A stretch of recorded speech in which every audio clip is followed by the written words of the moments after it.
नमस्कार साथियों, the English mastery hub में आप सभी का स्वागत है। और आज जो हम आगे की जो क्लास लेने वाले हैं वो हमारी क्लास होने वाली है टेंस की। ठीक है, तो टेंस हमने है वो कल टेंस का जो टॉपिक है वो क्या किया था, हमने शुरू किया था। ठीक है, और टेंस के बारे में हमने क्या किया था, पहले टाइप्स यानी डिवाइडेड टेंस को जो किया गया उसके बारे में हमने जाना था। टेंस कितने प्रकार का होता है, 3 प्रकार का। प्रेजेंट, पास्ट और फ्यूचर 3 प्रकार का टेंस हो गया। उसके बाद में उनको कितने भागों में, उप भागों के अंदर सब डिवाइडेड किया गया है। तो हमने ये सारा कुछ मीटर है वो जान लिया था, यानी बेसिकली हमने टेंस को शुरुआत कर लिया था। ठीक है, तो आज हमारी पार्ट नंबर 2 है वो टेंस की जो क्लास होने वाली है उसके अंदर हम प्रेजेंट सिंपल को, प्रेजेंट का पहला भाग जो कि प्रेजेंट सिंपल होता है उसके बारे में हम जानेंगे। और अच्छे तरीके से सारे के सारे कंफ्यूजन है वो आपको, आपके जो सारे कंफ्यूजन है वो सारे के सारे दूर होंगे। और हम आइए शुरुआत करते हैं प्रेजेंट सिंपल का। और प्रेजेंट सिंपल का वो भी कौन सा टॉपिक, तो प्रेजेंट सिंपल का हो जाएगा दूसरा पार्ट, प्रेजेंट सिंपल टेंस। ठीक है, सामान्य संदर्भ का वर्तमान काल। अब इसका हमने अफर्मेटिव कर लिया था, अब हम बात करते हैं नेगेटिव की। और नेगेटिव क्या है, नेगेटिव का मतलब होता है नकारात्मक। क्या होता है, नकारात्मक। और नकारात्मक आप सभी जानते होंगे, नाम से ही वैसे पता चल रहा है, और इतना सेंस आपके अंदर जरूर होगा कि उस ऐसा वाक्य जिसके अंदर नेगेटिव भावना होगी, यानी नकारात्मक सेंस होगा, वो क्या होगा, एक नेगेटिव सेंटेंस होगा। तो नकारात्मक सेंटेंस हम क्या कर रहे हैं, शुरू कर रहे हैं। ठीक है, आइए इसका फॉर्मूला जानते हैं। तो इसका फॉर्मूला क्या रहने वाला है, इसका फॉर्मूला सिंपल सा फॉर्मूला है इसका, कहीं कोई दिक्कत नहीं है। सब्जेक्ट तो सबके अंदर आएगा, ठीक है, और सब्जेक्ट सबके अंदर आ गया। उसके बाद में हम बात करते हैं प्लस। अब यहाँ क्या ऐड होगी, तो वो हम बात करते हैं अचवी। और अचवी का मैं आपको फुल फॉर्म बता देता हूँ। अचवी का फुल फॉर्म होता है हेल्पिंग वर्ब। क्या होता है, हेल्पिंग वर्ब। और इसका हिंदी अर्थ होता है सहायक क्रिया। क्या होता है, सहायक क्रिया। ठीक है, हेल्पिंग वर्ब क्या लगेगा, तो हेल्पिंग वर्ब लगेगा डू या डज। क्या लगेगा, डू या डज लगेगा। प्लस उसके बाद हम बात करते हैं नेगेटिव है तो इसके तुरंत बाद यानी तीसरे नंबर पे नोट आएगा। जब भी आप नेगेटिव कोई से भी टेंस की बात कर रहे हैं और नेगेटिव फॉर्मूला यानी नेगेटिव संदर्भ आप कर रहे हैं, तो तीसरे नंबर पे क्या आता है, नोट आता है। यह आप मान ले, याद कर ले हर एक टेंस के अंदर। उसके बाद हम बात करते हैं वर्ब। तो वर्ब की कौन सी फॉर्म आएगी, वर्ब की फॉर्म आएगी फर्स्ट, और उसके बाद में क्या आएगा, ऑब्जेक्ट आएगा। क्या आएगा, ऑब्जेक्ट आएगा। ठीक है, ये तो सब्जेक्ट, हेल्पिंग वर्ब, उसके बाद में नोट, उसके बाद वर्ब की फर्स्ट फॉर्म और ऑब्जेक्ट। नोट आता है हमेशा थर्ड प्लेस पे। किस पे आता है, थर्ड प्लेस पर नोट है वो आता है, यानी तीसरे स्थान पर आएगा। और हेल्पिंग वर्ब कौन से स्थान पे आएगा, दूसरे पे आएगा। ठीक है, जिस टेंस के अंदर हेल्पिंग वर्ब होगा तो। ठीक है, तो आइए हम बात करते हैं इसका, हम सेंटेंस लेते हैं। उससे पहले हम जानते हैं डू या डज का प्रयोग। ठीक है, डू और डज का प्रयोग,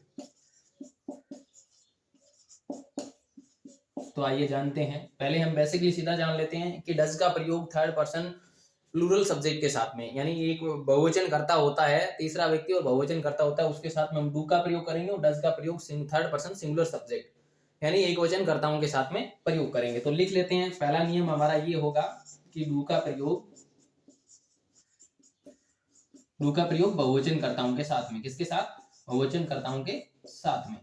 ये हो गया डू का प्रयोग। ठीक है, उसके बाद हम बात करते हैं डज का प्रयोग। तो डज का प्रयोग होगा थर्ड पर्सन सिंगुलर सब्जेक्ट के साथ। तो इसको हम लिखते हैं डज का प्रयोग एक वचन कर्ताओं के साथ में, प्रयोग एक वचन कर्ताओं के साथ। ठीक है, इसमें भी के साथ कर देते हैं। अब मोटा मोटी कंफ्यूजन दूर हो गया आपका कि हेल्पिंग वर्ब मेन था इसके अंदर प्रयोग करने के, और हेल्पिंग वर्ब कैसे प्रयोग करें। ठीक है, तो कैसे प्रयोग करें, तो सीधा सा देखो, यहाँ मैंने 2 नियम लिखाए हैं। ये 2 नियम आप कॉपी के अंदर राइट कर लें और अच्छे तरीके से इनको याद कर लें। ठीक है, जब भी आप टेंस करते हैं, कौन सा, प्रेजेंट सिंपल का नेगेटिव। ठीक है, तो डज, डू और डज, इसमें क्या होगा, हेल्पिंग वर्ब होगा। डज का प्रयोग एक वचन बहुवचन कर्ताओं के साथ में, और डज का सॉरी डू का प्रयोग बहुवचन कर्ताओं के साथ में, और डज का प्रयोग एक वचन कर्ताओं के साथ में। अब मैं आपको एग्जांपल भी दे देता हूं कि बहुवचन कर्ताएं होते कौन कौन से हैं। तो इसके अंदर आई हो गया, ठीक है, और वी हो गया, ठीक है, और दे हो गया, यू हो गया। इन सब के साथ किसका प्रयोग करेंगे, डू का प्रयोग करेंगे। किसका, डू का प्रयोग। अब डज का प्रयोग किस किस कर्ताओं के साथ में करेंगे, तो आइए हम थर्ड पर्सन सिंगुलर सब्जेक्ट जानते हैं, यानी एक वचन कर्ता जानते हैं। तो इसके अंदर क्या हो जाएगा, इसके अंदर हो जाएगा ही। क्या हो जाएगा, ही हो जाएगा, सी हो जाएगा और इट हो जाएगा, ठीक है। और उसके बाद में प्रॉपर नाउन या फिर एनी नेम। एनी नेम का मतलब होता है कोई भी प्रॉपर नाउन होगा। प्रॉपर नाउन मतलब कोई भी नाम होगा, उसके संदर्भ में हम हेल्पिंग ऑफ डज का प्रयोग करेंगे। जैसे सीता आ गया, सीता के साथ हम डज का प्रयोग करेंगे। राम आ गया, राम के साथ डज का प्रयोग करेंगे। श्याम आ गया, श्याम के साथ हम डज का प्रयोग करेंगे, ठीक है। और उसके बाद में यहाँ बात करते हैं कि डू का प्रयोग कब करेंगे। डू का प्रयोग मैं आ गया तब डू का प्रयोग करेंगे, ठीक है। हम आ गए तब डू का प्रयोग करेंगे। वे आ गए तो डू का प्रयोग करेंगे। और तुम आ गए तो हम किसका प्रयोग करेंगे, डू का प्रयोग करेंगे। आइए हम सेंटेंस जानते हैं। तो पहला सेंटेंस है हमारा, देखो, राम बाजार नहीं जाता है। बड़े सिंपल तरीके से आपको समझ आएगा। देखो, राम प्रॉपर नाउन है तो इसको जैसे है वैसे के वैसे ट्रांसलेट कर दो, ठीक है। राम का राम आएगा, ठीक है। अब 2 नंबर पे फॉर्मूला क्या कह रहा है, फॉर्मूले पे जाइए आप। फॉर्मूला है हेल्पिंग वर्ब। 2 नंबर पे हेल्पिंग वर्ब है और है कौन सा, डू या डज। तो राम एक वचन है और मैंने यहाँ आपको लिखा रखे हैं दोनों पॉइंट कि डू का प्रयोग तो बहुवचन कर्ताओं के साथ में। राम बहुवचन है या एक वचन है, राम एक वचन है, क्योंकि राम एक व्यक्ति है तो एक वचन होगा, ठीक है। डज का प्रयोग एक वचन कर्ताओं के साथ में, तो एक वचन है राम, तो किसका प्रयोग करेंगे, डज का। राम डज। अब नहीं है तो नहीं, तीसरे प्लेस पे नोट आएगा, बिना देखे आप लगा देना, तीसरे प्लेस पे नोट आएगा। उसके बाद वर्ब आता है, वर्ब जाने की क्रिया कर रहा है तो क्या आएगा इसके अंदर, सीधा ही गो आएगा, अस या ईएस नहीं आएगा, ठीक है। अस या ईएस केवल अफर्मेटिव के अंदर ही आता है, ठीक है, नेगेटिव में नहीं आता। तो Ram does not go to. अब जाने के संदर्भ में मैंने आपको कल बताया था यहाँ की जाने के संदर्भ में टू का प्रयोग और आने के संदर्भ में फोर का प्रयोग, ठीक है। गो टू, अब कहाँ, बाजार, तो ये क्या हो जाएगा, मार्केट हो जाएगा, ठीक है। वैसे ही मैं आपको एक प्लूरल यानी बहुवचन करता हूं पे आधारित एक सेंटेंस करवाता हूं। वे खेलने नहीं जाते हैं, नहीं जाते हैं, ठीक है। तो नहीं जाते हैं, आप देखो यहाँ देखो वे आ गया, और वे को इंग्लिश में क्या कहते हैं, वे को इंग्लिश में कहते हैं दे। क्या कहते हैं, दे कहते हैं। तो आइए दे लिखते हैं, ये लो दे। पर अब आप चलिए दूसरे प्लेस पे, दूसरे नंबर पे जैसे आप जाओगे तो हेल्पिंग वर्ब का पड़ाव आएगा और आपको कहीं दिक्कत नहीं होने वाली है, क्योंकि यहाँ मैं पहले से आपको 2 नियम लिखा चुका हूँ कि डज का, डू का प्रयोग बहुवचन कर्ताओं के साथ में, और वे यानी बहुत सारे लोगों के बारे में बात हो रही है, इसका मतलब दे के साथ कौन सा कर्ता आएगा, कौन सा हेल्पिंग वर्ब आएगा, डू आएगा। दे डू नॉट, ठीक है। तीसरे प्लेस पे क्या आएगा, नॉट आएगा। उसके बाद वर्ब, और जाते हैं तो क्या आएगा, गो, और उसके बाद में टू आएगा। और अब खेलना, खेलना क्या है, यहाँ इसको हम क्या कर देंगे, ट्रांसलेट कर देंगे। खेलने को क्या कहते हैं इंग्लिश में, इंग्लिश में कहते हैं play. They do not go to play, यानी वे खेलने के लिए नहीं जाते हैं। ये था हमारा नेगेटिव, प्रेजेंट सिंपल का नेगेटिव, नकारात्मक। एक बार दोबारा से देखते हैं। सब्जेक्ट हेल्पिंग ऑफ डू या डज, नोट वर्ब की फर्स्ट फॉर्म, और ऑब्जेक्ट। यहाँ एस या एस नहीं आएगा, ध्यान रखें। प्रेजेंट सिंपल के अफर्मेटिव यानी सकारात्मक वाक्यों के अंदर ही एस या एस आता है, ठीक है। डू और डज का प्रयोग, हाउ यूजेस ऑफ डू और डज, कैसे प्रयोग करना है। डू का प्रयोग बहुवचन कर्ताओं के साथ में, आई वी दे और यू कर्ताओं के साथ में। डज का प्रयोग, डज का प्रयोग एक वचन कर्ताओं के साथ में, जैसे ही, सी, इट, एनी नाम कोई भी आ जाए तो उसके साथ डज का प्रयोग करना है, ठीक है। जैसे कि हमारा पहला सेंटेंस था, राम बाजार नहीं जाता है। Ram does not go to market. Ram क्या हो गया, सब्जेक्ट हो गया। डज क्या हो गया, helping verb. Note third place पे आएगा क्योंकि नेगेटिव बना रहे हैं। गो वर्ब हो जाएगा, फर्स्ट फॉर्म आएगा, ठीक है। एस नहीं आएगा इसमें। टू जाने के संदर्भ में लगाया है, और मार्केट क्या हो जाएगा, स्थान है, तो ये हो जाएगा ऑब्जेक्ट, ठीक है। और ऑब्जेक्ट हो जाएगा तो साथ में ये नाउन भी हो जाएगा, क्योंकि एक वाक्य के अंदर सब्जेक्ट और ऑब्जेक्ट क्या होती है, नाउन होते हैं, ठीक है। उसके बाद हम बात करते हैं वे खेलने नहीं जाते हैं, तो दे, वे को इंग्लिश में दे कहते हैं। डू आएगा क्योंकि बहुवचन करता है।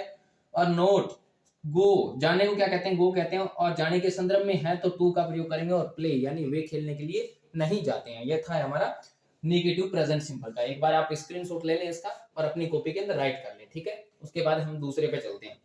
तो दूसरा जो नियम है वो हमारा अब होगा इंटरोगेटिव। क्या होगा, इंटरोगेटिव होगा। इंटरोगेटिव का मतलब होता है प्रश्नवाचक, ठीक है। तो आइए इंटरोगेटिव है वो प्रश्नवाचक करते हैं। इंटरोगेटिव,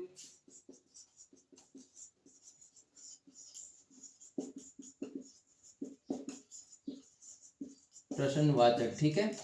लास्ट में क्या होगा, क्वेश्चन मार्क होगा इसमें सेंटेंस के अंदर, ठीक है। तो इसका फॉर्मूला हम लिखते हैं। फॉर्मूला होगा इसका, अब यहाँ सबसे बड़ी जो बात जो बताने वाला हूँ वो आप ध्यान से सुने। सबसे पहले इसमें आएगा हेल्पिंग वर्ब। क्या आएगा, हेल्पिंग वर्ब कौन सा, डू या डज आएगा। ठीक है, प्रयोग सेम ही रहेगा इसका, डू का प्रयोग बहुवचन कर्ताओं के साथ में और डज का प्रयोग एकवचन कर्ताओं के साथ में। उसके बाद में तुरंत क्या आएगा, सब्जेक्ट आएगा। क्या आएगा, सब्जेक्ट। ठीक है, उसके बाद में क्या आएगा, उसके बाद में आएगा वर्ब का फर्स्ट फॉर्म। क्या आएगा, फर्स्ट फॉर्म आएगा, प्लस उसके बाद में क्या आएगा, ऑब्जेक्ट। तो ये है आपका फॉर्मूला किसका, इंटरोगेटिव सेंटेंस का। इंटरोगेटिव सेंटेंस का फॉर्मूला देखिए, सबसे पहले हेल्पिंग वर्ब। जब भी आप इंटरोगेटिव बनाएं तो सबसे पहले हेल्पिंग वर्ब ही आएगा। एक वचन बहुवचन के लिए डू का प्रयोग और एक वचन के लिए डज का प्रयोग। उसके बाद सब्जेक्ट, उसके बाद वर्ब की फर्स्ट फॉर्म और उसके बाद में क्या आएगा, ऑब्जेक्ट आएगा। ठीक है, तो आइए एक सेंटेंस लेते हैं। इनका प्रयोग आपको मैं पहले ही बता चुका हूं नेगेटिव के अंदर, बहुवचन कर्ताओं के साथ में और एक वचन कर्ताओं के साथ में। ठीक है, क्या सीता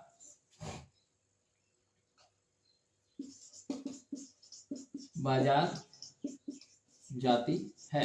तो आइए सबसे पहले हमें क्या करना है, और हाँ ध्यान रखें भाई, यहाँ लास्ट के अंदर आपको क्वेश्चन मार्क सिंबल लगाना है। ठीक है, प्लस के अंदर क्वेश्चन मार्क सिंबल भी करना है, प्रश्नवाचक चिन्ह। तो यहाँ देखो सबसे पहले क्या आया और प्रश्न पूछ रहा है कोई, तो हमें क्या करना है, सबसे पहले देखो हेल्पिंग वर्ब का सहारा लेना है। हेल्पिंग वर्ब सीता क्या है, एक वचन है। अब यहाँ सब्जेक्ट पे जाएंगे और सब्जेक्ट हम देखेंगे कि एक वचन है या बहुवचन है। तो सब्जेक्ट यहाँ सीता एक वचन है, यानी एक व्यक्ति है, तो सीता एक वचन है, तो हेल्पिंग वर्ब कौन सा, डू या डज, कौन सा लगाएंगे, डज लगाएंगे। कौन सा लगाएंगे, डज लगाएंगे। ठीक है, और उसके बाद में क्या है, सीता है, डज सीता। उसके बाद वर्ब का फर्स्ट फॉर्म, वर्ब का फर्स्ट फॉर्म जाना है तो क्या होगा, गो और टू। और उसके बाद में क्या आएगा, बाजार को हम इंग्लिश में मार्केट कहते हैं। क्या कहते हैं, मार्केट कहते हैं। उसके बाद में यही बात करते हैं हम, क्या हम खेलते हैं। ठीक है, क्वेश्चन मार्क सिंबल आएगा और इसके अंतिम में भी क्वेश्चन मार्क सिंबल आएगा। तो देखो क्या आया है, और हम यहाँ आप सब्जेक्ट पे जाएंगे कि सब्जेक्ट एक वचन है या बहुवचन। तो हम यानी बहुत सारे हो गए, इसका मतलब क्या हो गया, हम यानी बहुवचन सब्जेक्ट हो गया। ठीक है, बहुवचन सब्जेक्ट है तो बहुवचन के साथ हम डू का प्रयोग करेंगे। किसका, डू का प्रयोग करेंगे। तो डू और उसके बाद में क्या आएगा, वी, डू वी। और उसके बाद में क्या है, खेलते हैं। तो खेलने को क्या कहते हैं, प्ले कहते हैं। क्या कहते हैं, प्ले कहते हैं। तो ये लो, डू वी प्ले, क्या हम खेलते हैं, डू वी प्ले, क्या हम खेलते हैं। उसके बाद हम एक सेंटेंस और लेते हैं, क्या राधा गाना गाती है। तो देखो नहीं गाती है तो गवा लेंगे राधा से, कोई दिक्कत नहीं है, कहीं भी दिक्कत नहीं है, लेकिन इंपॉर्टेंट ये है कि आप ये चीजें समझें बस। ठीक है, तो देखो इसको, क्या राधा गाना गाती है। तो देखो सबसे पहले राधा एक वचन है तो हेल्पिंग ऑफ क्या आएगा, डज आएगा। क्या आएगा, डज आएगा। तो सबसे पहले आप डज लिखें, उसके बाद में राधा है तो राधा को क्या करें, जैसे है वैसे वैसे ट्रांसलेट कर दें। उसके बाद में वर्ब का फर्स्ट फॉर्म, वर्ब का फर्स्ट फॉर्म यानी गाना। क्या है, गाना है, तो गाने को क्या कहते हैं, फर्स्ट फॉर्म है सिंग और ए, और इस गाने को कहते हैं हम सॉन्ग। क्या कहते हैं, सॉन्ग कहते हैं। तो does helping verb, Radha subject हो गया, सिंग वर्ब हो गया, ए सॉन्ग यानी क्या राधा एक गाना गाती है। ठीक है, तो does Radha sing a song, ये हुआ हमारा इंटरोगेटिव। और इंटरोगेटिव हम दोबारा से एक बार रिकैप कर लेते हैं इसको। इंटरोगेटिव प्रश्नवाचक यानी क्वेश्चन मार्क सिंबल आएगा अंतिम में। ठीक है, फॉर्मूला हेल्पिंग वर्ब डू या does plus subject plus verb की फर्स्ट फॉर्म प्लस ऑब्जेक्ट और क्वेश्चन मार्क सिंबल। पहला सेंटेंस, क्या सीता बाजार जाती है। ठीक है, और लास्ट में question mark symbol. Does Sita go to market. ठीक है, क्या हम खेलते हैं, तो डू वी प्ले, और क्या राधा गाना गाती है, does Radha sing a song. अब हम बात करते हैं कि इंटरोगेटिव तो हो गया, इंटरोगेटिव नेगेटिव कैसे बनाएं। इंटरोगेटिव नेगेटिव कैसे बनाए, तो मैंने आपको बताया कि नेगेटिव है वो थर्ड प्लेस पे आता है, यानी तीसरे स्थान पे आता है। ये क्या है, नियम है। यानी नेगेटिव आप किसी का भी बनाएंगे तो नेगेटिव को तीसरे स्थान पे आपको लिखना पड़ेगा। ठीक है, तो यहाँ आप क्या करोगे, इसका जो फॉर्मूला होगा वो होगा हेल्पिंग वर्ब यानी डू या डज प्लस सब्जेक्ट, और सब्जेक्ट और वर्ब के बीच में क्या आएगा, आएगा नोट। क्या आएगा, नोट आएगा। जैसे कि मैं यहाँ आपको बता देता हूँ, सब्जेक्ट और वर्ब के बीच क्या आएगा, इन दोनों के बीच आएगा नोट। क्या आएगा, नोट आएगा। अब देखो हेल्पिंग वर्ब हो गया डू या डज प्लस सब्जेक्ट और प्लस नोट प्लस वर्ब की फर्स्ट फॉर्म प्लस क्या आएगा, ऑब्जेक्ट, और उसके बाद में क्वेश्चन मार्क सिंबल आएगा। ठीक है, तो हम बात करते हैं एक बार इस सेंटेंस के माध्यम से। इस सेंटेंस को लिखते हैं, तो क्या सीता बाजार जाती है। तो देखो इसी को हम इंटरोगेटिव नेगेटिव बनाते हैं, क्या सीता बाजार नहीं जाती है, नहीं जाती है। ये लो, इसको हम क्या करेंगे, इंटरोगेटिव नेगेटिव बनाएंगे। तो यहां नहीं आ गया। ठीक है, सीता एक वचन है तो हेल्पिंग वर्ब डज का डज ही रखना है आपको, ठीक है। और सीता को सीता का सीता ही रखना है। उसके बाद में तीसरे प्लेस पे आपको क्या करना है, नोट लगाना है। उसके बाद में वर्ब का फर्स्ट फॉर्म लेना है। तो वर्ब यानी जाना है तो देखो जाने को क्या कहते हैं, गो कहते हैं, ठीक है। और जाने के संदर्भ में टू का प्रयोग, ठीक है। और उसके बाद में क्या आएगा, मार्केट आएगा, ठीक है। ये लो, और इसके बाद में क्वेश्चन मार्क सिंबल। ये हो गया हमारा इंटरोगेटिव नेगेटिव। ये तो था इंटरोगेटिव सिर्फ प्रश्नवाचक, और ये हो गया interrogative negative. Formula helping verb do या does plus subject plus not और प्लस वर्ब की फर्स्ट फॉर्म प्लस क्या आएगा, ऑब्जेक्ट आएगा। ये हो गया हमारा फॉर्मूला किसका, इंटरोगेटिव नेगेटिव का, ठीक है। क्योंकि ये क्या है, टेंस का चौथा पार्ट है, प्रत्येक टेंस का चौथा पार्ट है। जिस प्रकार हमने सब डिवाइडेड किया था टेंस को, उसी प्रकार हम क्या करेंगे, इसको भी क्या करेंगे, सब डिवाइडेड करेंगे। तो पहला अफर्मेटिव, दूसरा नेगेटिव, तीसरा इंटरोगेटिव और चौथा क्या हो जाएगा, इंटरोगेटिव नेगेटिव। ये हुआ हमारा प्रेजेंट सिंपल 2 क्लासों के अंदर पूरा। और ऐसे ही लगातार हम क्या करेंगे, प्रेजेंट सिंपल को जैसे हमने पूरा किया है बढ़िया एकदम शानदार और इजी वे के अंदर, उसी प्रकार हम सारे टेंस को क्या करेंगे, कवर करेंगे। बल्कि आप साथ जुड़े रहें और अच्छे तरीके से अपनी इंग्लिश ग्रामर के अंदर क्या करें, इंप्रूवमेंट दिखाएं और अच्छे तरीके से इंग्लिश को सीखें। ऐसा नहीं है कि इंग्लिश बहुत ज्यादा हार्ड है, लेकिन दिक्कत यहाँ आती है कि किसी सब्जेक्ट को हम पढ़ते नहीं है और उस सब्जेक्ट से हम दूर भागते हैं। तो भागना कोई क्या नहीं है, मान लो भागना कोई है वो निश्चय नहीं है, यानी भागेंगे तो क्या होगा, उससे दूरी और बढ़ती जाएगी।